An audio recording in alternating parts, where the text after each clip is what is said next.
UDF-ൽ seat വിഭജനം അവസാന ഘട്ടത്തിൽ.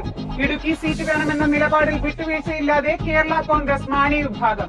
SJDക്കും RSPക്കും സീറ്റ്. ജനതാദളിന് സീറ്റ് നൽകാൻ LDF-ൽ ധാരണ. ജനതാദളിന് കോട്ടയമോ വടകരയോ നൽകാൻ ഏകദേശ തീരുമാനം.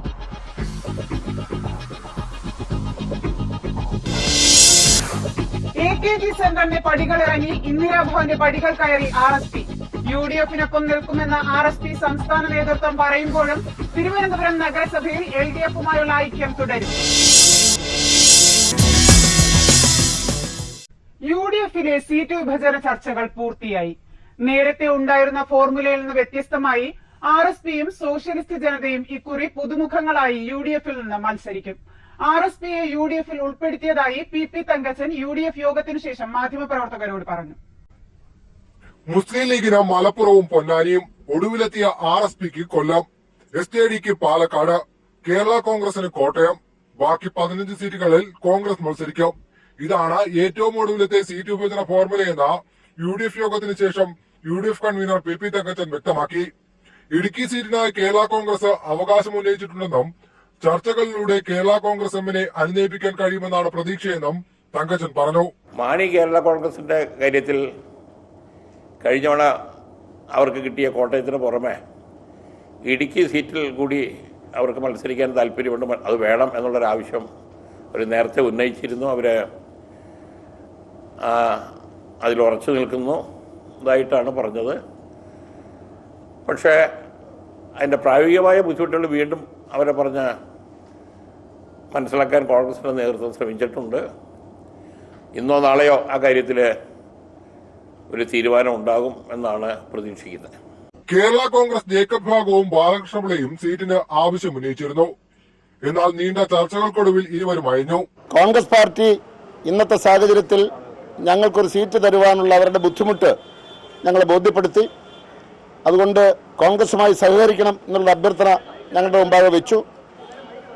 അതിനുശേഷം ഞങ്ങൾ കൂടിയിരുന്ന് ആലോചിച്ച് കോൺഗ്രസിന്റെ അഭ്യർത്ഥന ഇന്നത്തെ സാഹചര്യത്തിൽ വളരെയധികം മാനിക്കപ്പെടേണ്ടതാണെന്ന് ബോധ്യപ്പെട്ടതുകൊണ്ട്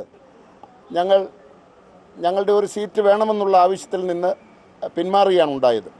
RSPയും RSPBയും ഒറ്റകക്ഷിയായി UDF-നൊപ്പം നിൽക്കുമെന്ന് PP തങ്കച്ചൻ പറഞ്ഞു. RSP UDF-ലേക്ക് വരുന്നതിനെ എല്ലാ ഘടകകക്ഷികളും സ്വാഗതം ചെയ്തതായും PP തങ്കച്ചൻ വ്യക്തമാക്കി. RSP വരുന്നതിൽ യാതൊരു സാങ്കേതിക തടസ്സവുമില്ലെന്നും വിജയിച്ചാൽ UPA-ക്കൊപ്പം നിൽക്കുമെന്ന് RSP നിയമസഭാ കക്ഷി നേതാവ് AA അസീസ് പറഞ്ഞു. UDF-ൽ അംഗത്വം സ്വീകരിക്കുകയും UDF-ന്റെ സ്ഥാനാർത്ഥിയായിട്ട് NK പ്രേമേന്ദ്രനെ തീരുമാനിക്കുകയും ചെയ്തിട്ടുണ്ട്. ഔദ്യോഗിക പ്രഖ്യാപനം 2 ദിവസത്തിനകം തന്നെ ഉണ്ടാകും. വരുന്ന ലോക്സഭാ തെരഞ്ഞെടുപ്പിൽ UDF 16 മുതൽ 17 വരെ സീറ്റുകൾ നേടുമെന്ന് കൺവീനർ PP തങ്കച്ചൻ പ്രത്യാശ പ്രകടിപ്പിച്ചു. LDF-ൽ സീറ്റ് ചർച്ചകൾ സജീവം. സീറ്റിനു വേണ്ടി സമ്മർദ്ദം ശക്തമാക്കിയ ജനതാദളിന് കോട്ടയമോ വടകരയോ നൽകാൻ LDF-ൽ ധാരണയായി. എന്നാൽ ഇതു സംബന്ധിച്ച ഔദ്യോഗിക വിശദീകരണം പിന്നീടുണ്ടാകും. UDF-ലും LDF-ലും സീറ്റ് വിഭജന ചർച്ചകൾ അവസാന ഘട്ടത്തിലാണ്.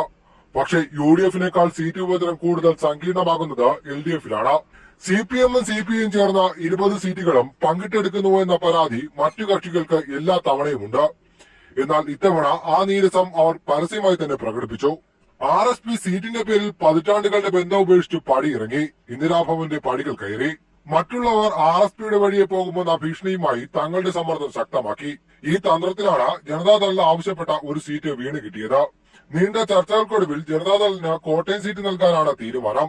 എന്നാൽ ഇത് സംബന്ധിച്ച ഔദ്യോഗിക പ്രഖ്യാപനം ഇതുവരെയും ഉണ്ടായിട്ടില്ല. മുന്നണിയിൽ പ്രതിഷേധ കൊടി ഉയർത്തി നിൽക്കുന്ന NCPയെ അനുനയിപ്പിക്കാനുള്ള ശ്രമങ്ങൾ LDF-ൽ സജീവമായി നടക്കുന്നു. ഈ 2 കൂട്ടരുമാണ് LDF-ൽ കരുത്തുകാട്ടാൻ തക്ക MLA-മാരുടെ അംഗബലമുള്ള ചെറുകക്ഷികൾ. ഇതിനിടെ LDF-ഉമായുള്ള ബന്ധം ഉപേക്ഷിച്ച് INL സ്ഥാനാർത്ഥികളെ പ്രഖ്യാപിച്ചു. 5 ലോക്സഭാ മണ്ഡലങ്ങളിൽ INL മത്സരിക്കും. എന്നാൽ RSP UDF-ലേക്ക് പോയതുപോലെ UDF-ലേക്കില്ലെന്ന് INL നേതൃത്വം വ്യക്തമാക്കി. വസ്ത്രവിപണന രംഗത്ത് പതിറ്റാണ്ടുകളുടെ സേവന പാരമ്പര്യമുള്ള കണ്ണൻസ് കാഞ്ഞങ്ങാടിത പുതുപുത്തൻ വസ്ത്രശേഖരവുമായി നിങ്ങളെ സ്വാഗതം ചെയ്യുന്നു. കല്യാണ പട്ടുസാരികൾ, സെറ്റുമുണ്ടുകൾ, ധോത്തി, സാരി, ലാച്ച, choli, churidar materials, shirt, T-shirt, pant, jeans, കുഞ്ഞുടുപ്പുകൾ, റെഡിമെയ്ഡുകൾ തുടങ്ങി വസ്ത്രവിസ്മയങ്ങളുടെ വൻ ശേഖരം തന്നെ കണ്ണൻസ് കാഞ്ഞങ്ങാട്. നിങ്ങൾക്കായി ഒരുക്കുന്നു കണ്ണൻസ് കാഞ്ഞങ്ങാടിന്റെ വസ്ത്രലോകത്തേക്ക് നിങ്ങളെ സ്വാഗതം ചെയ്യുന്നു. Kannans textiles and readymade, main road, Kanhangad. Kannans, ഉത്തര മലബാറിന്റെ സമ്പൂർണ്ണ കുടുംബ വസ്ത്രാലയം. 8 വർഷത്തിനു ശേഷം തലസ്ഥാനം വേദിയാകുന്ന കേരള സർവകലാശാല യുവജനോത്സവത്തോടനുബന്ധിച്ച് വിളംബര ഘോഷയാത്ര നടന്നു. മാർച്ച് 12 മുതൽ 16 വരെ നടക്കുന്ന കലോത്സവത്തിൽ 250-ൽ പരം കോളേജുകളിൽ നിന്നായി 6000-ഓളം കലാപ്രതിഭകളാണ് മാറ്റുരയ്ക്കുന്നത്. കലോത്സവത്തിന്റെ ഉദ്ഘാടനം ബുധനാഴ്ച വൈകുന്നേരം കവയിത്രി സുഗതകുമാരി നിർവഹിക്കും.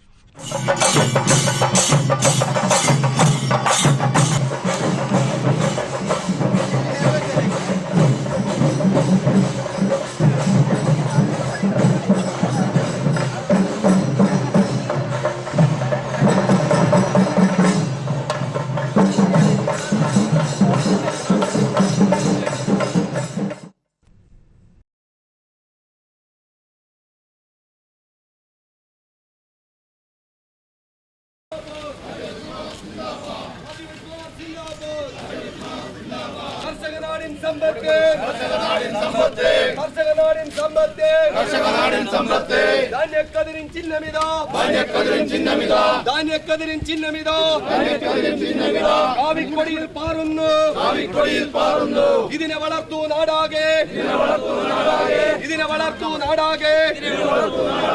ഇതിന്റെ പിന്നിൽ